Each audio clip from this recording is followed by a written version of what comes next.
All right, ladies and gentlemen, it is now 6 p.m., so we will call the meeting to order and get started. Sarah, when you're ready. Mayor Holland. Here. Commissioner Finch. Here. Commissioner Messer. Here. Commissioner Normile. Commissioner Taylor. Here. Commissioner Vogel. Here.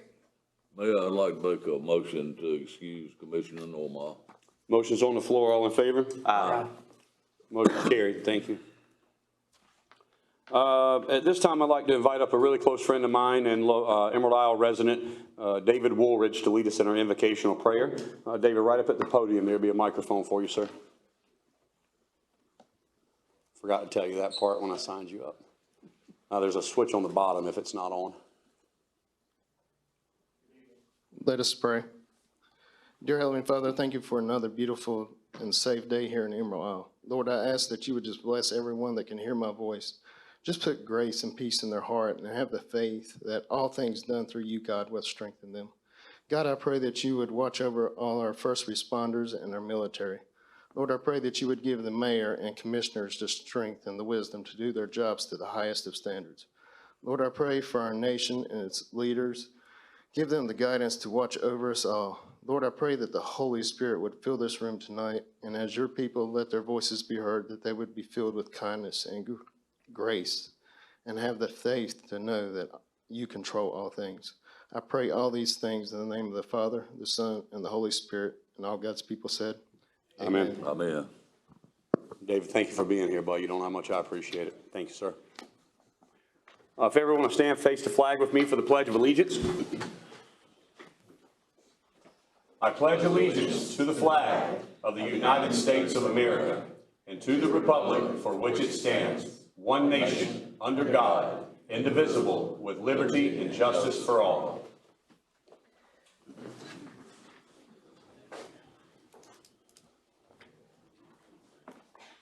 All right, item number 5 would be the adoption of the agenda. Is there a motion to adopt? So moved. All in favor? Aye.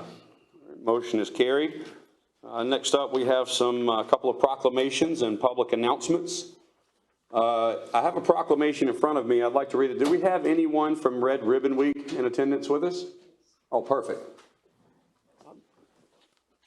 If you'll come up with me, sir.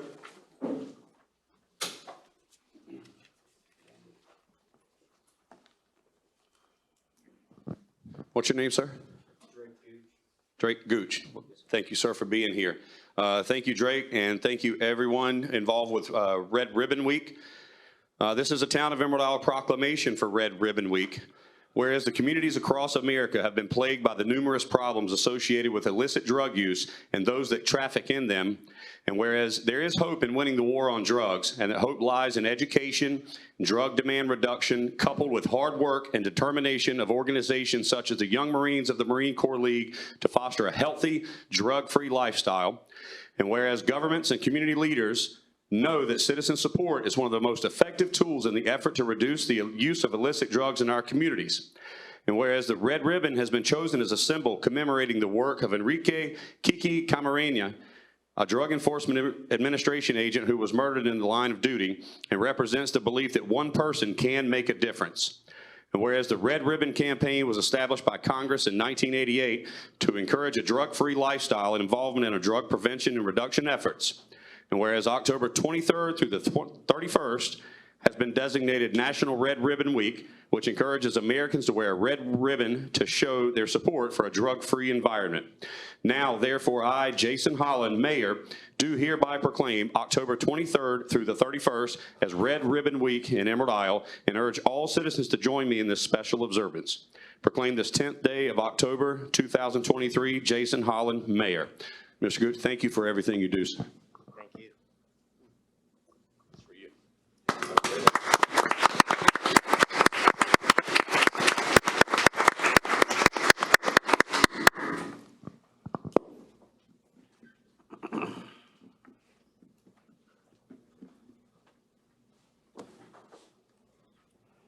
All right, Mr. Cruz, I believe when you're ready.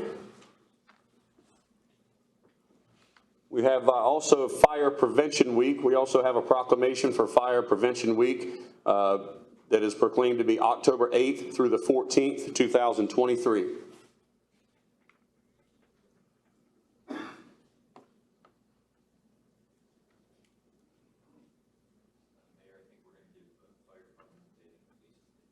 I'm sorry, got ahead of myself a little bit. All right, item D, Mr. Panzarella, if you would. Oh, I skipped that one too. My apologies, I'm a little bit out of order here. Chief Matthias, if you would, our fire department update. I do apologize.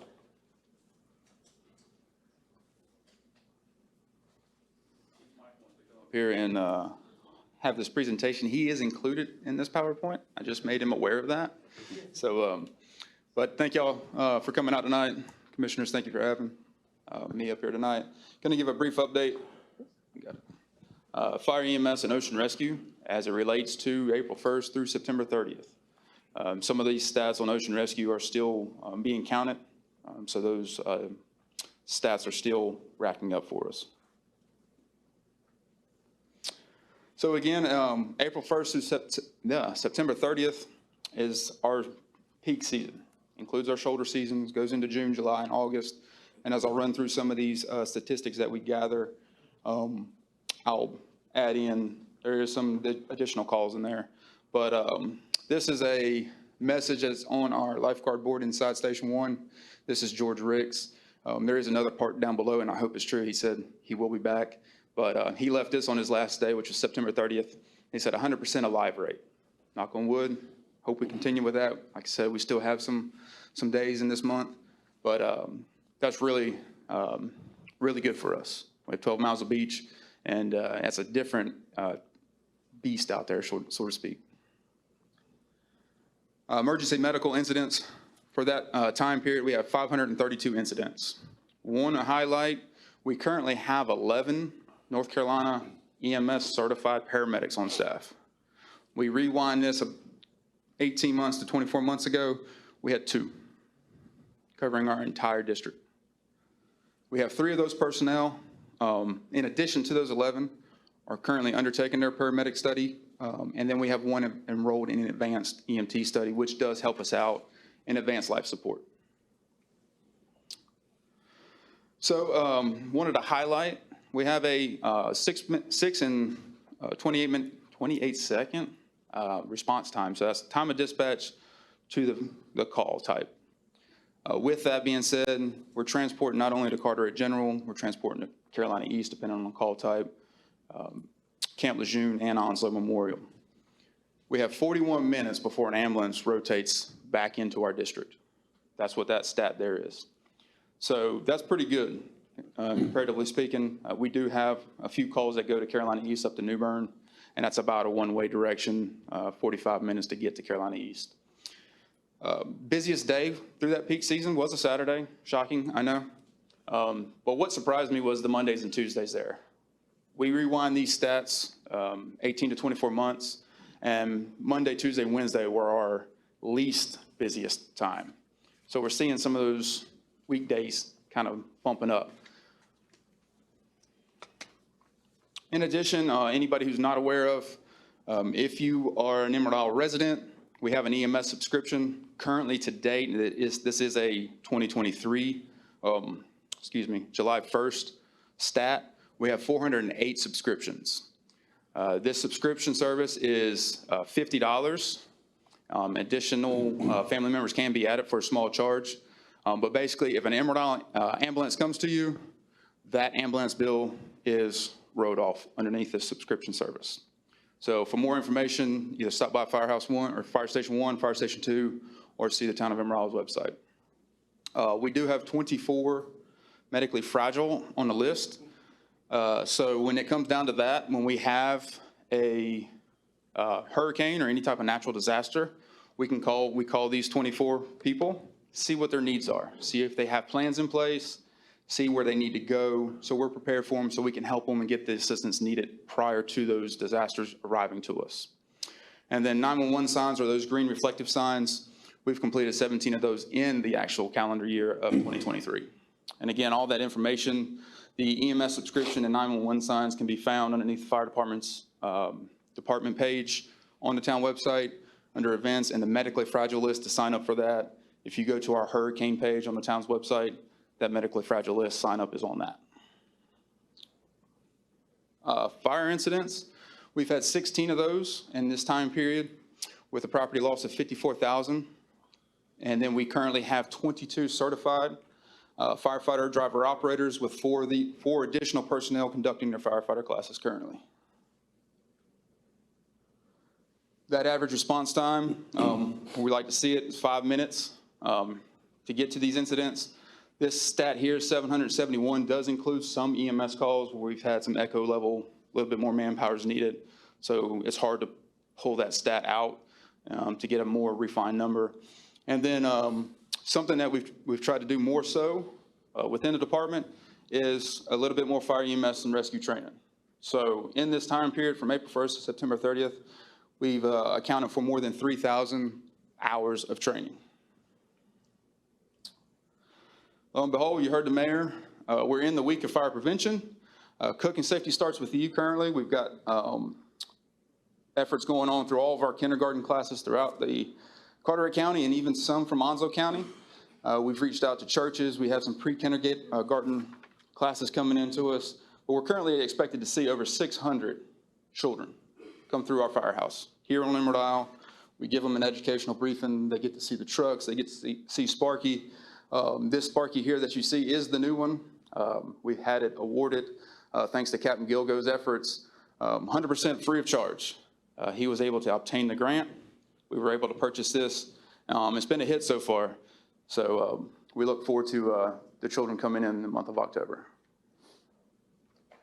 Ocean Rescue. I can't say enough of this group here. This is probably I've been the furthest away from this group this year, and it's hard for me. But Austin stepped up, Kenzie, Rachel, those three have been with me for a couple years, and they did a very, very great job this year. 12 miles of beach strand, 20 ocean rescue lifeguards. Weren't able to get them all in that picture there. Props to Mr. Cruz there for taking this picture and getting them all wrangled. It's hard. But we are personal rescue watercraft certified, which means what we do in that surf zone with those jet skis is unique. Nothing in the state compares to it. It does take a training regiment through the USLA. So that is what that means. And we have two stationary towers with 5 roaming patrols. We had 122 yellow flag or moderate hazard days, 54 of those being red, 90 water rescues recorded, actual dispatch water rescues. 52 people rescued by that crew that you see right there in that picture. They had over 5,000 warned swimmers. Swimmers out there who were either just about to go into a drowning state, true emergency status for us. So they were able to get to 5,000 of those subjects without having to actually call a rescue in and get them out of that rip current area. Oh, there it goes. Swimmer welfare check. This may be somebody who's out there in the water, maybe playing, maybe waving to somebody on the shoreline. Maybe they were not sure of what they were doing, but this is going out to check on them. Maybe they weren't too deep, but maybe their ability to swim wasn't quite there. There was 328. Basic first aid, 250, and missing or found persons, 30. That stat there is a show that what we put out there on that beach strand helps alleviate not only fire, but also LEO. With missing and found people, having additional people on that beach strand allows the patrol officers to stay on the road. It allows fire and EMS to stay in service because this basic first aid is occurring on our beach strand. There we go. And then a number that we try to make sure we keep up, but it's public education. This goes to when we've changed yellow flags to red. Maybe we've seen somebody digging that hole. Maybe we've seen somebody leaving that trash behind. Maybe we've seen those rip currents out there in the water. Try to educate them. This will either be a briefing they do over the PA system, or we stop in the groups and we make this public education on that beach strand. Junior guards, probably the best part of the summer is seeing 25 smiling faces. 3 weeks out of the year, so 75. The Emerald Isle Beach Patrol Group, again this year, stepped up, sponsored that program. And this is part of our sand wars that you see here in this picture, but it's always a great time. And that's all I've got. As you see, Chief Mike down there in the bottom corner, him and Engineer Claire, having some fun with one of our, wouldn't say charity groups that come here, but throughout the summer. But that's it. That's all I have. Thank y'all. Thank you, Chief. Nice job.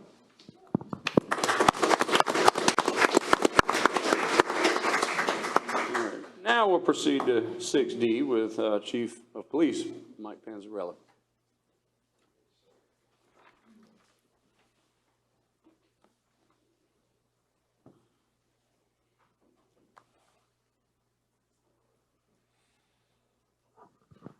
Good evening, Mayor and Commissioners. Thank you for the opportunity to come before you again. Certainly a tough presentation to follow, but always a pleasure to partner with fire, EMS, even with our public works and parks and recreation. We couldn't be more blessed to work in such a great town with great commissioners, great town staff. Every department works hand in hand. I don't think there's a one of us that wouldn't do anything for anyone. So if you would start my presentation, please. I want to speak to you tonight about a bulletproof vest grant we were awarded by the United States Department of Justice. So the objective is to provide each officer, at least our full-time officers, with a quality ballistic vest and outer carrier. The ballistic vests we are using are the point blank AX2s. Which you see a picture of there, and the outer carrier will be similar to the one pictured to the right of that. And it's also to procure grant funding to reduce the out-of-pocket expense. So how do we do that? We do that with partnerships. We partner with the North Carolina League of Municipalities because the town of Emerald Isle belongs to the North Carolina League of Municipalities through their workers' compensation program. Each vest we purchase, we get $250 back. And the way that works is we order the vest. Obviously, we pay for it up front. We then submit a check where we've paid for it, and the turnaround time is very minimal, where they mail us a $250 check. Because of the efforts of Assistant Chief Edwards, he applied through the United States Department of Justice and received a grant which is good for 2 years for $13,160.08. So that equates to either, 26 vests at $500. So each vest we buy, we get a total of $750 back. So how does it work? We pay upfront. It costs us $1,093.34. By the time we get money back from the North Carolina League of Municipalities, the U.S. Department of Justice, the out-of-pocket expense for the town of Emerald Isle is $343.34. At the end of the day, that's a cheap expense to protect our officers. To date, we have purchased 7 vests and received back $1,700 back from the North Carolina League of Municipalities. We will go back and file for those another $3,500 from the U.S. Department of Justice. That's all I have. Small So press. I hope you find that that's great news for the town of Emerald Isle. Whatever keeps our officers safe, that's great news. Thank you, sir.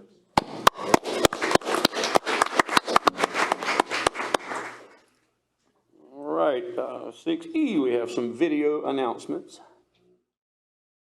Welcome to the Town of Emerald Isle's board meeting public service announcements. We have some exciting events and important dates lined up for you. On October 13th, there is a blood drive at the Emerald Isle Community Center. This blood drive will be held from 1 to 5:30 p.m. On Tuesday, October 17th, the next Police Educating the Public event will take place from 10 to 11 a.m. The next Golf Cart Advisory Committee meeting is also on October 17th from 5:30 to 6:30 p.m. On October 23rd, the next Planning Board meeting will take place from 6 to 7 p.m. Coffee with a Cop is from 9 to 10 a.m. on October 26th. On October 27th, we are going to have the Emerald Isle Race Expo from 5 to 8 p.m. The 9th annual Emerald Isle Marathon, Half Marathon and 5K will take place on Saturday, October 28th. Join us for our 9th annual Emerald Isle Marathon, half marathon, and 5K on the beautiful Crystal Coast on October 28th. As a USA Track and Field certified and sanctioned race, our marathon is a Boston qualifier. All proceeds are donated to our local bike and pedestrian path and a local health-related charity. Run for a cause. We look forward to seeing you on race day, Saturday, October 28th, 2023. Sign up at runemeraldisle.com.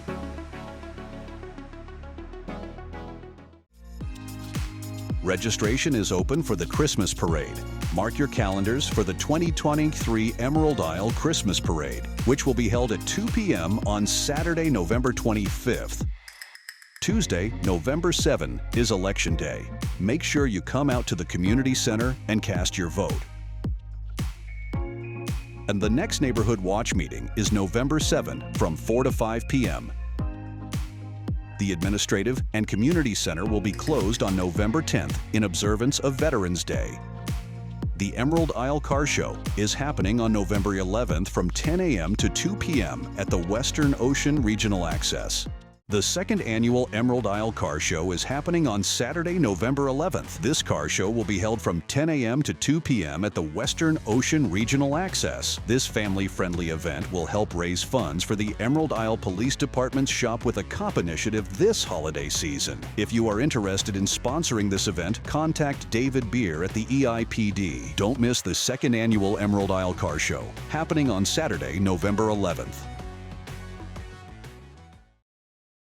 On November 14th, the Police Educating the Public starts at 10 a.m. and will last until 11 a.m. And finally, the next Board of Commissioners meeting will be on November 14th from 6 to 7:30 p.m.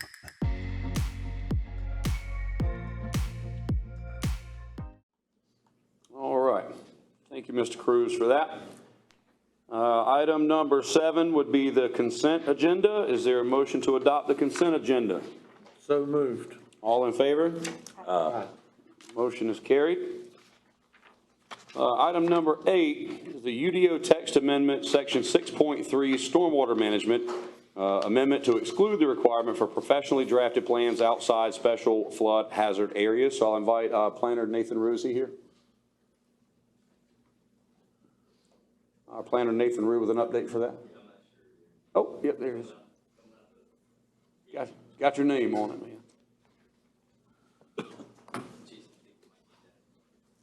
Quicker, I got you. You got it? Thanks.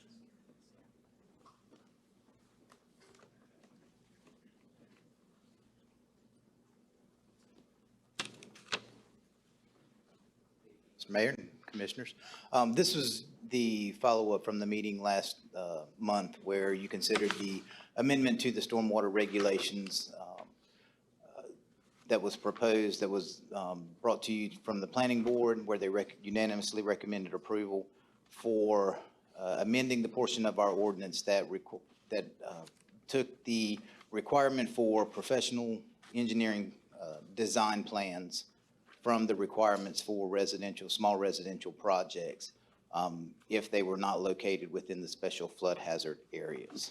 And so last month, under this consideration, during the public hearing, you heard different comments and decided to table that from last month. So this is for your consideration again this evening.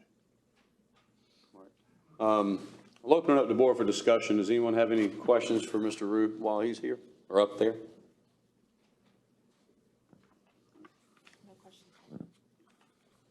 And I'll just open it up for discussion altogether then. It's been a busy 30 days talking about this issue.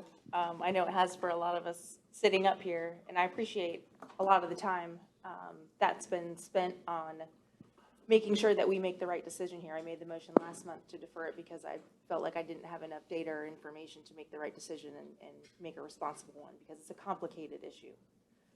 Which we've discussed many times before, which is why we voted in where we are today to have engineered stormwater plans. I still feel like I'm there. I still need more information in order to make the right decision, and perhaps maybe go back to the planning board at their next meeting and have discussion. Not sure yet, but I do want to say thank you to Billy and Roger for spending as much time as you did with myself, educating me on how you run your business and how stormwater affects builders in the area. That was extremely helpful to spend those couple of hours with you the other afternoon, and everyone else that I've talked to and information. So I just think there's a little bit more, for me, there's a little bit more digging to do here. I understand that were some past studies that have been done back in 2013 on Emerald Isle specifically, and in 2016, I think Bogue Banks as a whole for groundwater, which leads me to dig a little bit more into the stormwater issues. So for me, I'm still on the fence here. It's a very complicated issue. We can create the most well-written engineered stormwater plan, and a neighboring property can still have an issue. Thank you, ma'am. Sorry, I rambled there a little bit, but it's complicated. Yeah, me, I was, it was very educational as far as the things I've learned in the last, I don't know, 60 days, but day one, when I became a commissioner, it was within 4 hours, I was dealing with a stormwater issue, and it's been that way for 6 years now. So it's definitely a problem that Emerald Isle's got. It's, I can't thank the people that spent their personal time enough to help me try to find a pathway to meet in the middle somewhere that, you know, that we can make things work for us. But the biggest goal is we got to protect Emerald Isle, and we got to look out for the people here in Emerald Isle. And, you know, we live on a beach. I mean, that's the way it is. There's a lot of water here. It's flat. There's sand that makes it work.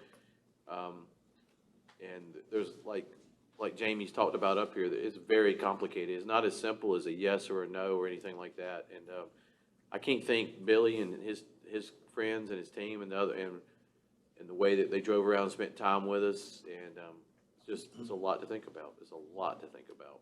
And it's not as simple as do it or not do it, or how much it's going to rain, or which way the raw is going to go, or if this lands at sea level or not at sea level. It's a lot. So thank you, and I just want to say thanks to the people that spent the time with me to help educate me. So I appreciate that. Mayor, I'm in agreement with Commissioner Vogel, 100%. One thing that I'd like to point out too, that this stormwater management that we've discussed and talked about is not just related to new homes. If a home is torn down and rebuilt, that brings on a new look at that piece of property. And we also need to take a look back at all the existing properties that have nothing as far as stormwater management. And in our near future, hopefully we could do something with that. So we've got a long way to go, and there's a lot of work, and it's a very complicated process, everything that's associated with it. And to do something, we just want to do something in the right mannerism when it's all said and done. And it's just going to take a little more time and a little more effort and a whole lot of meetings and thinking through this process. But thank you. Thanks, sir. And I'm so glad you said that, Steve, because recently, a stormwater engineer that the town has a relationship with mentioned that we have to make sure that current properties who are having issues, that their stormwater filtration systems are even working, that they're clear of mud and leaves and debris, or they may not even have anything. We talked about how 30 years ago, there wasn't, when houses were being built here in the late 60s and 70s, there wasn't a stormwater issue. So it's, like you said, a lot to think through. And there's an educational part too that we learned too as we were riding around. A lot of these people that bought new homes 5 or 6 years ago, I don't know if they were ever taught the proper way to clean out their sand traps and stuff that run down their driveway and stuff. And once that fills up, that system's not working anymore. So there's a lot of public education that needs to happen too. That and it's there's a lot of angles to this for sure. A lot. Thank you. What I'm hearing is from everyone on the board is that you're not ready to make a call one way or the other. Council, would we need a motion to table this issue and table it for a certain period of time? Yes, sir. Okay. I'll leave it to any board member to make a motion one way or the other. Pick up the matter again unless there's a specific amount of time in excess of that. All right. Council's recommendation is to table till next month and readdress at that time. Mayor, I'll make a motion to table the issue until our November meeting. All right, motion's on the floor. All in favor? Aye. All right, motion's unanimous and carried. Thank you all very much. All right, Mr. Zapp, are you ready for items 9, 10, and 11? Yes, sir. Got some updates here?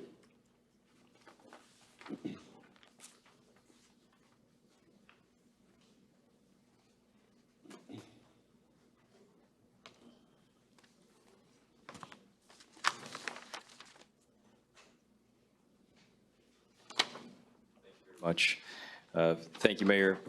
First is item number 9, which are the asphalt bids. This is a reallocation of funds that you'll find in your packet utilizing our Powell bill distribution. And the town went out for sealed bids and bidding processes on a series of roads that are listed in your packet under agenda item number 9.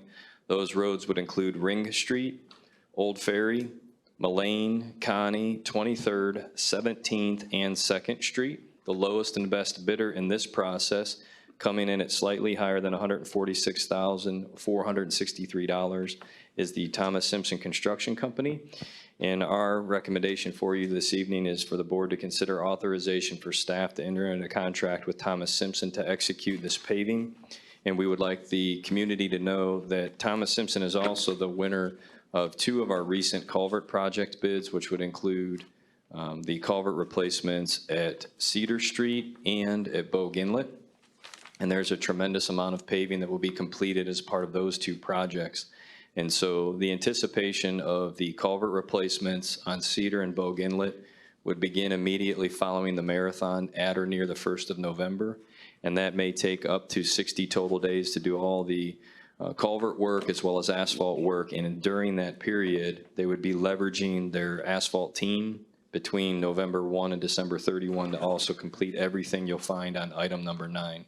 So there's a tremendous amount of paving that will be on the docket the last 60 days of this calendar year if the board chooses to approve item number 9 this evening as presented. All right, thank you, sir. Any questions for Mr. Zapp or discussion on the board regarding item 9, the asphalt paving bids? I know, Matt, you'll go over this when you go over the projects list, with just pointing out where some of that funding is coming from, not from our general fund, but from FEMA funds for culvert work and Powell bill funds for paving. Yeah, so specific, the request in front of you on item 9 is $146,463, and we receive approximately $150,000 per year in Powell bill funding that is dedicated to roadway reconstruction, asphalt work, and repairs. Thank you, sir. Yes, ma'am. Any other questions for Mr. Zapp? Mr. Mayor, I'd like to make a motion. All right. I'd like to make a motion to authorize the town manager to award the Thomas Simpson Construction with the paving and asphalt repair project at a cost of $146,463.17. Motion is on the floor. All in favor? Aye. Motion is carried. Thank you. Thank you. The next item before the board, and we also have handouts that were here available on the table near the sign-in sheet, is a single-page, high 100,000-foot view of the current and most recently completed Emerald Isle projects. And I'd like to draw your attention to that. And then I know a picture is worth 1,000 words, so a video may be worth 10,000. And so I'll be very brief in my presentation, and we have completed a 6-minute public service announcement video that will address many of the active projects that Emerald Isle has. And you'll see, if you have that handout in front of you, there's numbers 1 through 19. And those are the projects that are currently in process, either in design, execution. And for example, item number 1 was what you just voted on. So the Powell bill funding will be moving forward on item 1. And then I want to draw attention to Cedar Street and Old Ferry. Those are culvert replacement projects that are funded 100% by FEMA. Item 4 is another culvert replacement on Bogue Inlet. That's also funded by FEMA. We were working and are currently awaiting our vendor, who has been delayed due to weather and extraneous projects, to resurface our tennis courts. And that cost should be coming in under $20,000. And we were informed yesterday that if all goes well this week, that the tennis court resurfacing team could be here as early as Thursday or Friday of this week and through the early portion of next week, so we are looking forward to their arrival. Item 6 is three-phase power. This is moving power lines from overhead to underground installation. That's also a FEMA-funded project. Work has begun on Doe Drive. The importance of this conversion is it brings greater stability and resiliency, mitigating electrical disruption to all of our stormwater pumps that exist on the west end of the island. So that's an extremely important first step in resiliency. Item 7 is the replacement of 2 ambulances. And over $900,000 has been expended and funded by FEMA for replacement of 2 brand new ambulances. Under that, you'll see 2 fire trucks totaling nearly $1.8 million, and those are on order with a 24-month lead time. Item 9 is the largest on our list at $3 million, and that is a dedication of funds that will be allocated to rebuilding all of Fire Station Number 2. Again, this is FEMA funded. Item 10 is a replacement, now removal and replacement. We're in the final stages of the bidding documentation for up to 13 public beach access wooden walkways that would be rebuilt with a flow-through material that will enhance and improve the walkways themselves and also give greater mitigation efforts to protect those during major storms. Item number 11 is town staff is working to redesign and resurface 3 wooden bridge walkways within Emerald Isle Woods, and we're working with in-town, in-house staff to do that to save us money. Again, that's funded through ARPA funds. Item 12 is a Lands End dune infiltration project, and I know I'm giving you a lot of numbers here, but this one's important. So if you want to key in on item number 12, this project is in its design state, and we're working with an engineering firm at Summit Engineering and utilizing NC State to help us with that Lands End dune infiltration project. If this is approved, it already is funded and would help us defease on average, 272 million gallons of water that's currently being pumped from Lands End into Emerald Isle Woods and would go into an infiltration system along the beach. We want to report that our stormwater vac trailer that has been on order for many a moon has appeared and is now touched down. So we were on a national back order from Ditch Witch for a stormwater portable vacuum that will help us clean grates, do a bunch more maintenance, and help us defease costs, and that was ARPA funded. That appeared this week. Stormwater pump generators, this is a major undertaking that we have multiple pump systems that rely on that electric service that we indicated earlier on the list. If the power goes out for a short period or a long period, there was no backup generation for those stormwater pumps. This was our experience in 2018 during Florence. We are in the final stages of finishing our sealed bid, request for bid process that will help us purchase up to $500,000 of generators that will support each of those critical pumps within our system. And then simultaneously, we'll be bidding out a brand new generator for the community center. And why that is important is that $81,000 grant we've procured for there, that's the location that we would feed people in the event following a major disaster. So if there is a Red Cross setup, Salvation Army, a large food distribution, we are supposed to utilize our building here on Leisure Lane, but the backup generation power doesn't support the kitchen, it doesn't support the HVAC, so in the event of cold or hot weather, we wouldn't be able to operate to our peak, but we will now with the installation of the generator.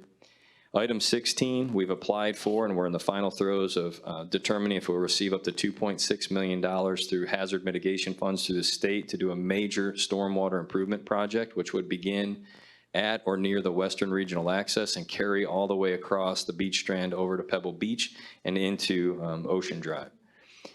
17 is a major undertaking that was an additional $500,000 at really $535,000 to help improve stormwater at East Reed, Cedar Street, and Lee Avenue. And as you know, the Lee Avenue culvert portion of that project is complete.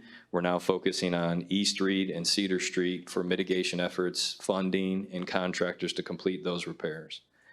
We're also working on a repair at Holly Street and Fawn Drive, and the timeline and dollars are going to be local on those. So 18 and 19 are mitigating water that's coming from communal areas impacting multiple residents on both of those streets. Item number 1 through 8 following there, I'll just be very brief. Our Pelletier yard debris site, replacement of a dump truck, a 4x4 loader, $500,000 in emergency radios, jet skis that Chief Mathias indicated usage and training on, tennis court, fencing that's already complete, Stormwater drainage on Mullane and Ocean and the replacement of the Howe Street beach access are all complete. And you can see where those funds came from and how much money was procured to achieve items number 1 through 8. So in summary, we're very, very fortunate, and roughly between $12 million, which is currently guaranteed and in process, and then a potential another 2.6 in brick, puts us near and over the $14 million mark. So with all of that happening, we would like to applaud all of our team members, our staff members that are doing dual and triple duty, whether we're drafting grant applications, working on bid documentation, all the procurement and behind the scenes processing that gets it to this point. So we'd like to take an opportunity, and it's a little bit longer video, but if Mark will cue it up, we'd like to show you the fruits of our labor across the community. Thanks, sir. Hi everyone, I'm Matt Zapp with the Town of Emerald Isle, and I'm excited to share with you many of the things that we're doing here across the community with non-tax dollars. Follow me. This is what we call our grant hall, or our Hall of Fame. This wall shows us all of the projects that are currently underway within the town. We have approximately 18 active projects, and they are funded with outside funding sources such as $9.8 million in FEMA funding, $1.2 million in ARPA grant assistance, and another $535,000 in FEMA funding. Each of these projects listed on the board are a unique categorical project. We keep this information up to have a visual representation and track the progress of the projects. This is open to anyone who wants to come and learn. Our staff works hard every day to make the town of Emerald Isle better and more prepared. Let's talk about some of the projects. We're working on Land's End. This is an opportunity for us to divert 272 million gallons of water that are currently pumped into Emerald Isle woods. And this creative cutting-edge project will utilize a dune infiltration system that was initially piloted and designed by doctors and teams at NC State, and will be the 3rd or 4th community in the state of North Carolina who will hopefully be utilizing this creative new grant process and utilizing dune infiltration system. Our beautiful beaches are the heart of Emerald Isle. The Land's End dune infiltration system ensures that our coastline remains healthy and resilient. We've addressed long overdue culvert replacements on Lee Street. We're working on Bogue Inlet Drive, Cedar Street, and Old Ferry. These vital infrastructure improvements will improve drainage, reduce flooding, and enhance the safety and convenience of these areas for our residents and guests. These projects are a priority due to the immediate impact of our community's well-being. Next, we have equipment replacement. This is stormwater pump system generators. We have a series of stormwater pumps across the community that when the power goes out during a natural disaster, they oftentimes stop working. And so what we want to do is provide an LP generator at each of those locations, and we received a grant for $500,000 to do that. Here we are at Emerald Isle Fire Department Station number 1, and behind me you'll see one of our Emerald Isle Fire Department pumper trucks. We're fortunate to have received a FEMA 428 grant to replace 2 new fire trucks at a cost of $970,000 per unit, or near $2 million of investment that will not be paid for by local tax dollars. Thanks to FEMA grants and dedicated efforts by our town staff, we've been able to make sure substantial upgrades to our emergency communication infrastructure are complete. This significant investment ensures that our first responders, including police, fire, and our medical team, are better equipped than ever before to swiftly and efficiently react to any situation. Emerald Isle has reached a significant milestone in bolstering its public safety infrastructure. Our community is now better equipped than ever with the acquisition of 2 brand new cutting-edge ambulances. These remarkable investments in public safety reflect our unwavering commitment to the well-being of our residents and visitors. And here's an example of one of our leased Jeep vehicles. This provides us the opportunity to respond faster, safer, and more consistently across the beach strand. The reason that Emerald Isle leases our Jeeps is we maintain them for 3 summers and then resell them. The beach conditions, both salt air and water, can be very hazardous on mechanicals and electrical devices on any vehicle that's utilized on the beach. By having a lease program, this allows us to cycle our vehicles every 36 months.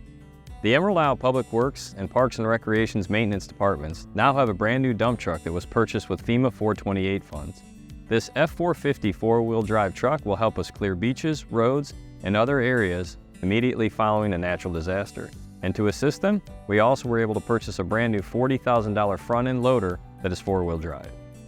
Emerald Isles Community Center serves as our short-term shelter during severe weather conditions. With a new load-side generator, we can ensure that the facility remains fully functional, providing a safe haven for our residents. It ensures that even in challenging situations, such as severe weather events or power outages, our community remains supported and functional. In the times of critical need, this generator will enable us to maintain essential services and even provide an opportunity to serve meals for our community. It's a practical step to guarantee your safety and peace of mind. Our next project is our yard debris site. We had traditionally been using outside sources and taking it to third parties, but we have leased 8 acres on NC 58, and we're working to provide a clean and green option to take all of the yard debris that's collected daily, which is approximately 180 to 200 stops per day, and we carry it to our site. We'll compound those piles over a period of time, and then we'll come back and tub grind, and we'll either spread those materials out or give them away as an opportunity to recycle what we have taken off the island and potentially bring it back for clean and green initiatives here on the town. And here we are at Howe Street's public walkway accessing the beach. We're fortunate to have received an $825,000 grant to repair and replace 10 to 13 of these units with that grant money. Not only will it help us save tax dollars, but it also improve the breakaway capacity and enhance and improve public access to our beautiful ocean front. Let's not forget about one of our most significant undertakings, the reconstruction of Fire Station 2.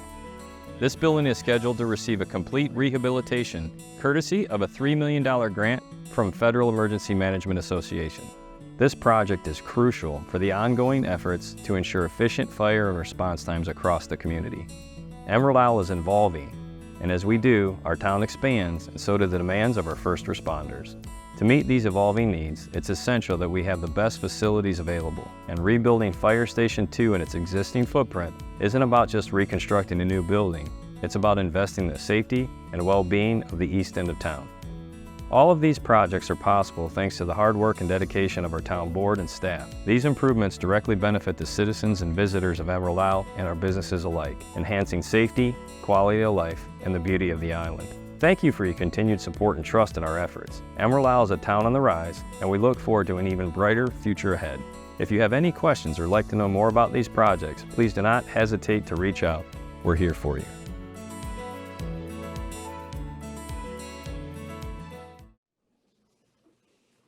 Thank you, Matt, and thank you everyone involved in the work that was put into that informational video, but the work that was put into making all that happen, not just the video. I appreciate you all and I applaud your efforts.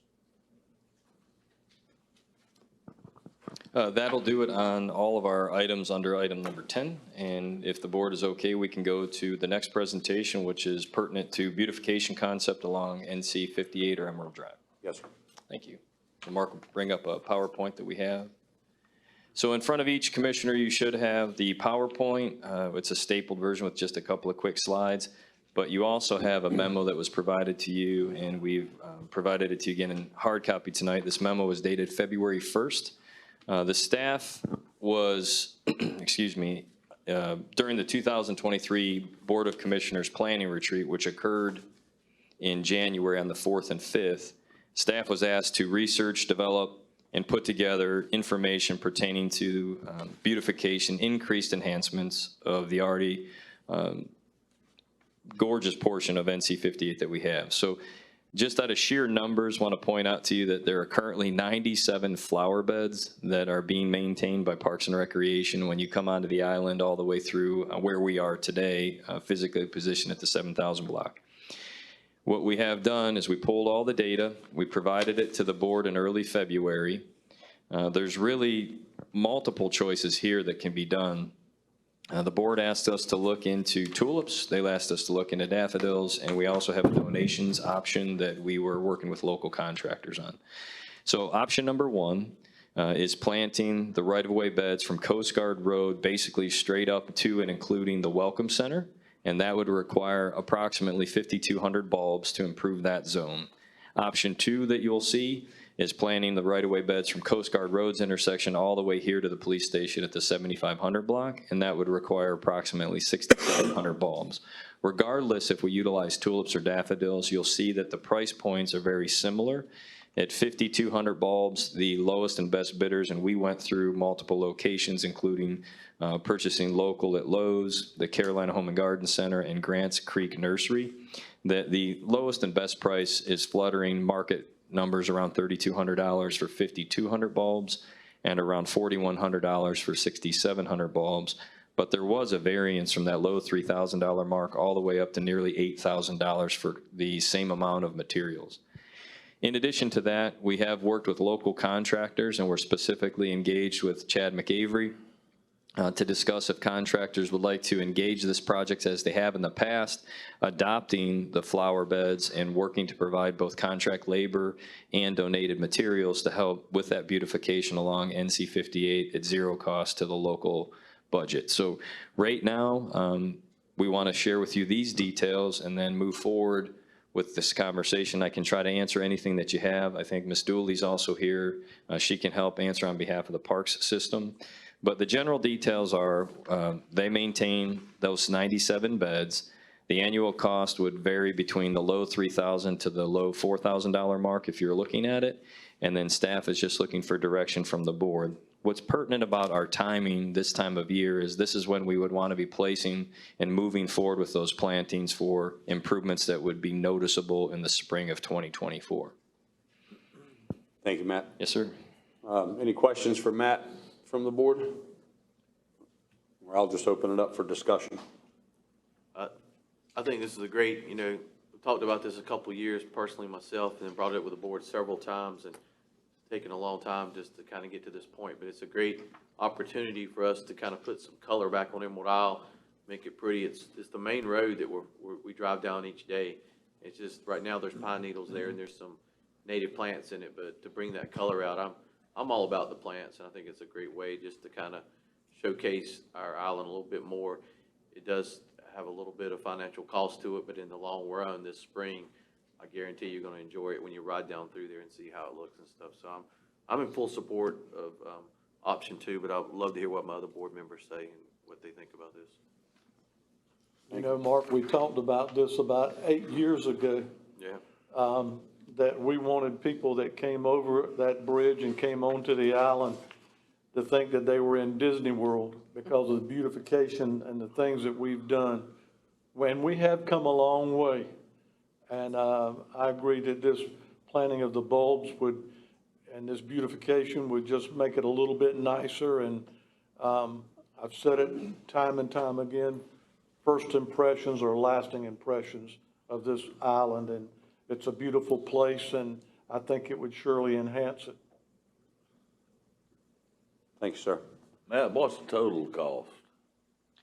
It just depends on which option you're going to choose, and then also if the Parks Department would have to be doing the installation, there would be the hard cost around that $4,000 mark if we go with option 2, and then the soft cost would be just a diversion of labor. What we have done in the past, and if I'm not mistaken, and I think Commissioner Taylor will keep me true here, he and I worked on a project in 2019 upon my early arrival in EI, and we partnered with Transportation Impact at the time, and now Trans Impact in their, what's the community outreach program's label? Impact 1. Impact 1. So Impact 1 brought 25 or 30 volunteers out, and we were on hands and knees planting, and it took us just one good afternoon, I think, and we tackled it. So to directly answer you, if we engage with it, rated around that $4,000 mark, and then whatever time we would invest in staff, and or if we could partner with Trans Impact on Impact 1, we would reach out to them as well. Yeah, I think the spirit and intent of the initial discussion of this was beautification. I am not a gardener, but by any means, but I do like driving through town and seeing the many things that we've done to beautify things. I do want to call out that Ms. Carroll sent a great email this afternoon, or maybe it was a few days ago, I apologize, asking us to plant more indigenous things around the island. And I would 100% agree with that, and I think that we can look for future projects for that. And I think this is relatively low cost for us to do some beautification along Highway 58, so. That's all I got. Thank you, ma'am. Mayor, I'd like to make a motion then. All right. See where we go with this. I'd like to make a motion for town staff to go into option 2 for this and go in with the daffodil version. I understand that after we've talked with the people with daffodils that they seem to last a lot longer, and then the tulips do. And looks like we got a few bids already in there, and go with the lowest bid, but move forward with it, and we can get the volunteer help. That's great, but if not, then I would like to see TAM staff to make this happen. So this spring, as we're all riding down the road, we're going to see how this plays out for us. That's my motion, is for option 2 for TAM staff to move forward. All right, motion on the floor. Yes? Motion is on the floor for town staff to move forward with the procurement and installation of approximately 6,700 daffodil bulbs. All in favor? Aye. All right, motion is carried. Thank you, sir. Thank you. And that's all I think I have for this evening, Mayor, and just some additional comments during town manager report. Sounds good. Thank you. I appreciate it very much. All right. Item number 12, appointments. The board shall fill one vacancy on the planning board, so I'm going to open it up before motion. Any discussion regarding the vacant planning board seat that is up for appointment tonight? Mayor, I think we had 6 total applicants this time.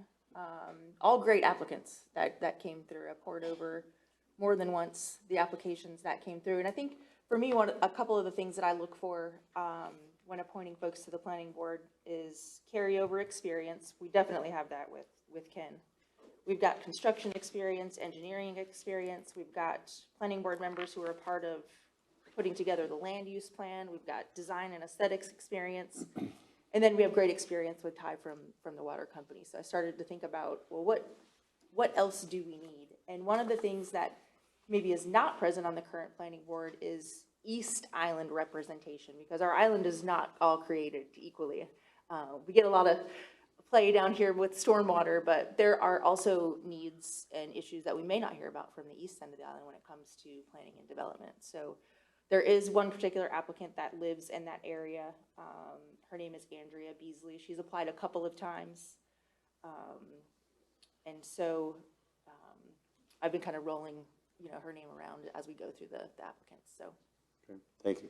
And I do want to reiterate that applicants that had applied for the previous seat that were open, they were all attempted to be contacted, so that it was not just new applicants. It was anyone that had applied for the previous seat was, we did at least attempt to contact them to gauge their interest in being considered this time. So I just want to throw that in there. Anyone else? Did you make that in the form of a motion? Not yet. I was just waiting for more discussion in case there was some. But I'm happy to if there's not more discussion. Any other discussion regarding planning board appointments? I have no discussion. All right, I'll wait for your next move. All right. I'll make a motion to appoint Andrea Beasley to the planning board. Motion is on the floor. All in favor? Aye. All right, motion is carried. Thank you, everybody, and thank you, Ms. Beasley, for your willingness to contribute. All right, item number 13 will be public comment. Anyone that wishes to speak, or there was a sign-up sheet in the back. If you walk past it, no big deal. We'll get to you with a raised hand after we've addressed everybody that did sign up. I'll remind you that public comment is limited to 3 minutes. I'm not going to cut you off mid-sentence. Try not to ever do that, but at 3 minutes, I'll wave my handy-dandy American flag if you finish your thought, and be respectful to the next speaker. So we'll get started with whoever's first. What? No, I'm just kidding. Well, all right. Well, we will move past public comment. I thank you all for being here. We will go now to Paxton. Oh, I'm sorry. Baxton, I didn't see your hand back there. I apologize.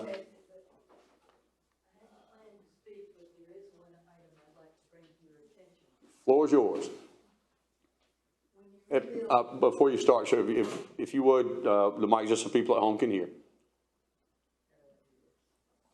Switch on the bottom there.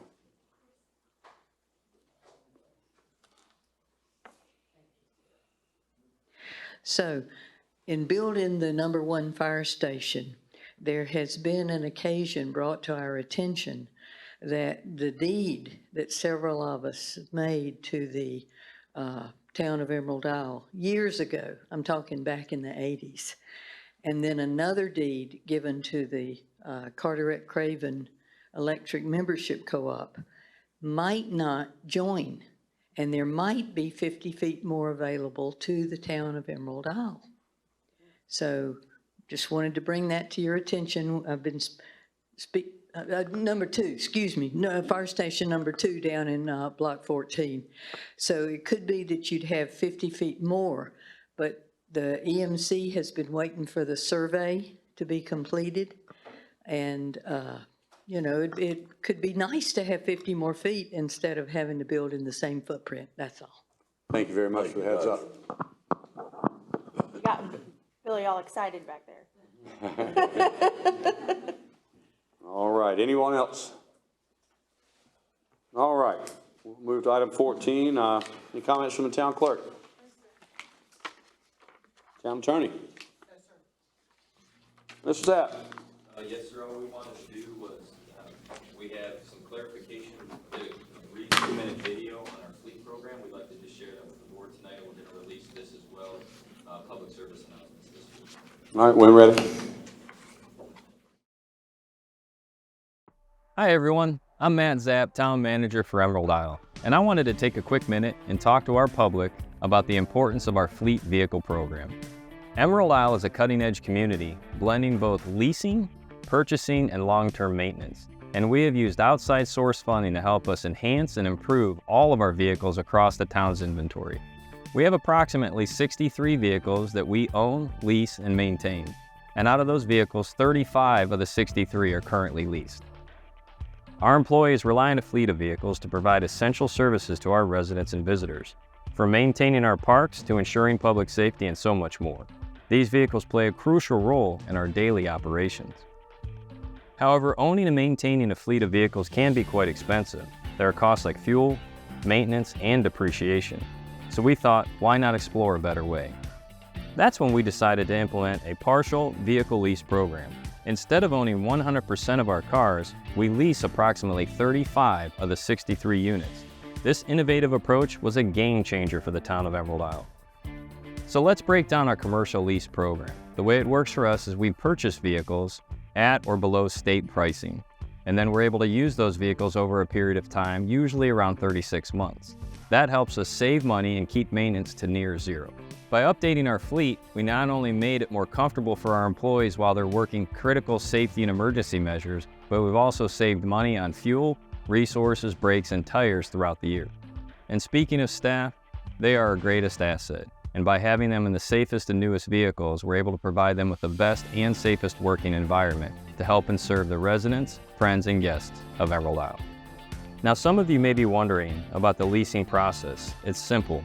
We work with reputable companies that specialize in governmental vehicle leasing. They provide us with a variety of high-quality vehicles to choose from.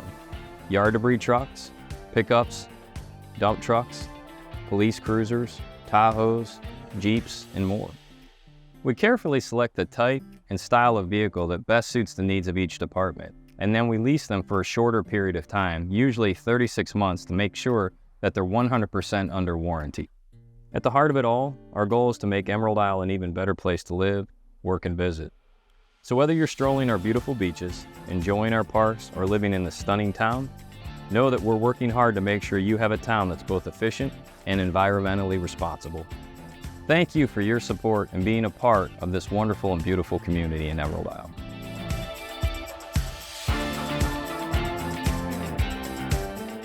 All right, thank you for that, sir. Any other comments before we move on? All right, we'll open up to comments from the Board of Commissioners. Commissioner Vogel. Just a few things. Special thanks to Fire, EMS, Police Department, taking the kids through fire safety. Over 600 kids will come through that program. As we get older, we move further away from like Sparky and fire safety and DARE program and all of those things that were really instilled in us at a young age. And it's just really important that we continue to educate our young people. And I just absolutely love that. I love driving by, seeing them bounce around the firehouse today. It was great. Congrats to town staff and over $14 million in grant funding. That is not an easy lift. a lot of late nights and a lot of hard work. Grant writing is a special skill, and I just want to congratulate everyone who's a part of that, and who's setting us up for an amazing future in Emerald Isle with the projects that those funds will be used for. That's all I got. Thank you, ma'am. Commissioner Messer? One thing, just looking at this projects list, it's amazing, especially with all the grant money you got and all these projects that have been completed and are in process. And my thanks go to Matt and the staff and employees for, it's just amazing to get all these things done. Thank you very much. Thank you, sir. Commissioner Finch? Just to continue on what they've already said, that, you know, over the last 8 years being a commissioner, I'm very proud to have had to work with some of the most outstanding individuals that this town has ever seen. I could sit here forever and tell you about them, but it's a fine group of individuals, and it doesn't get any better than this. One thing I'd like to mention too, early voting is just around the corner, so I'd like to make sure that everybody comes out and casts their votes for the new commissioners that's going to come on board, and look forward to seeing you out there at the polls and casting your vote. Thank you. Thank you, sir. Commissioner Taylor? Yeah, congratulations to both chiefs in the back there for a great job. It's always nice to see I like that little saying that one of your guys, your lifeguard, said. That's awesome. So knocking on again that we continue that path, but that's always a great thing there for lives saved. And it's amazing the numbers, and I just can't imagine not having the lifeguards out there, you know, how bad it would be. So it's amazing the saves you had, and we'd be talking about a whole different thing not having the lifeguards. So what a great program you got started, and you developed it, and I'm truly happy we got you as our fire chief, and I'm happy we got you as our police chief. So two great men back there that's leading us in a great path for sure. My son, when he was little, he used to jump up and down when he was happy about something. And I think to my board up here and everybody else, those flowers has been a long time project. So I could do the happy jump right now for sure. So thank y'all for supporting that, and I hope it brings some great smiles to the people as you're driving down the road and stuff. And just happy to be one of your commissioners up here, and thanks for the honor. Thank you. Thank you, sir. I'll keep it short. First off, I want to thank my good friend David Woolridge for leading us in prayer tonight. We try to invite faith leaders, local faith leaders in the community to come lead us in prayer, and I'm grateful for all of our pastors and members of ministry councils for coming, but faith leaders come in all shapes, forms, and fashions, and known David for several years, and he leads with a servant heart, and he leads by example. So thank you for being here tonight, David. Continued thanks to staff and elected officials for everything you do. If you're not involved in it at any level, sign up for a Take a Kid to Work day or something, and just shadow one or more of them all you want, and see what goes into what makes the island what it is. I invite you to do that. It's really amazing, and I'm grateful for all of you. And thank you to the residents for your continued involvement. It matters. Your voices all matter. Nobody in this room is above learning something new every day. I know I do. So thank you to all of our residents and business owners for your continued involvement. I want to wish all the candidates for commissioner good luck in the election next month. I trust and pray that you all lead with servant hearts and have the town as a whole in front of mind at all times. It's a big deal, and it's a huge responsibility, not one to be taken lightly, and I wish you all the best of luck. That said, the reminder, just putting it out there one more time, it's in the news, it's everywhere else. Vote for 3 candidates. It'll be marked on your ballot. Vote for 3 candidates. The Board of Commissioners will, or excuse me, the Board of Elections will only recognize the top 3 vote getters. There will be a fourth place vote getter. And once those election results are certified, the current board is resolved to appoint that 4th place vote getter in special session past the November meeting. And finally, continue prayers for the Norwell Isle family. Don't take anything for granted. They're going through a lot. So pray for Jim and Elaine and their entire family. That's all I have. Is there a motion to adjourn? So moved. All in favor? Aye. Good night.